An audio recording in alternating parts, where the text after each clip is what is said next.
We're going to talk a little bit about canning today. I have in front of me some samples of some cans that you would probably have laying around the nursery or probably have ordered in for the pending Bareroot order that's on its way. A few different sizes we're going to go over. We have here a number 1. This is a tall number 1, which you see very commonly. I have a number 3, which you usually use for roses and such. We go up into a number 5, a number 7, and a number 15.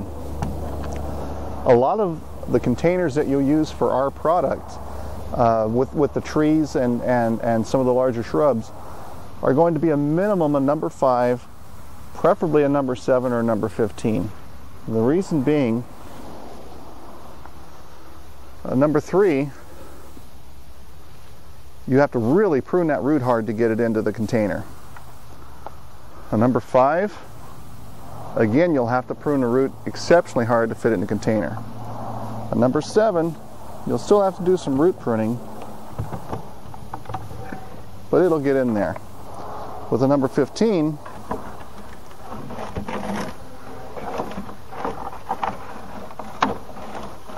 with a little bit of maneuvering, you can get it in.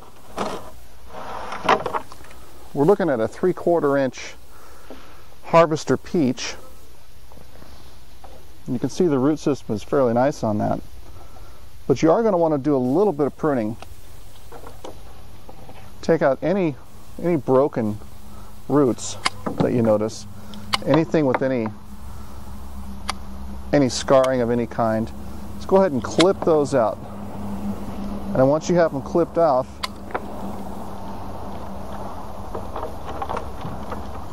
fit it into the container. Now, the soil mixes that you use are extremely important. There's various types of soil mixes, and we recommend using something along the lines of a real nice fir mulch, possibly, or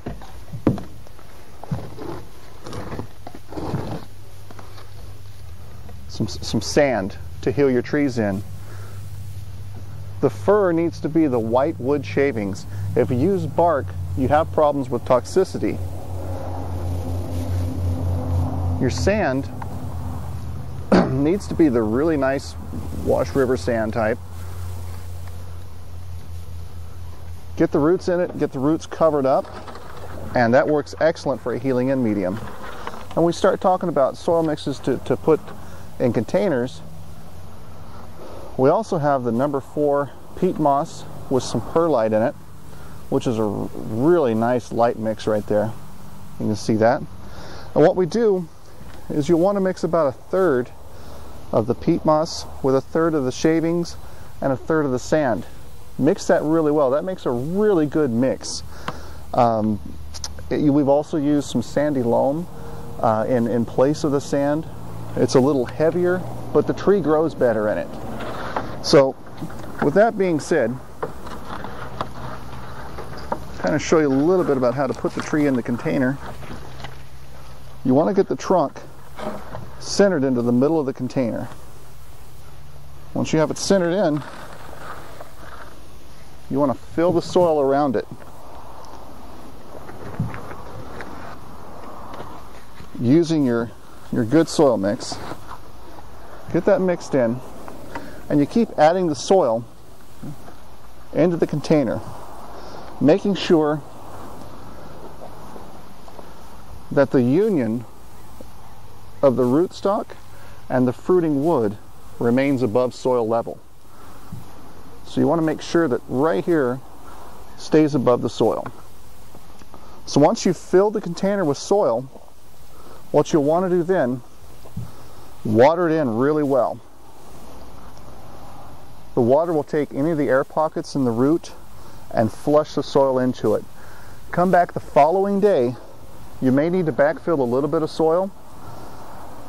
Backfill, water one more time, and then forget about the tree until it starts coming into leaf. You don't need to water it anymore until then, until it's actually started to push out foliage. Once the tree is starting to push foliage, it'll then start pulling nutrients and moisture from the soil up into the tree itself and into the leaves. If it's not in leaf, it's not feeding and it's not taking in water. If you water it while it's not in leaf, basically what you're doing is drowning the tree. You'll be able to pull the tree out after you've watered it heavily before it comes out of dormancy, and the soil will be really thick, really mucky. It'll have kind of a rotted smell to it. You really want to stay away from overwatering the tree. Water it when you first put the soil in the container, come back the next day, do any backfilling you need to do, water it one more time, and you're done until it comes into leaf.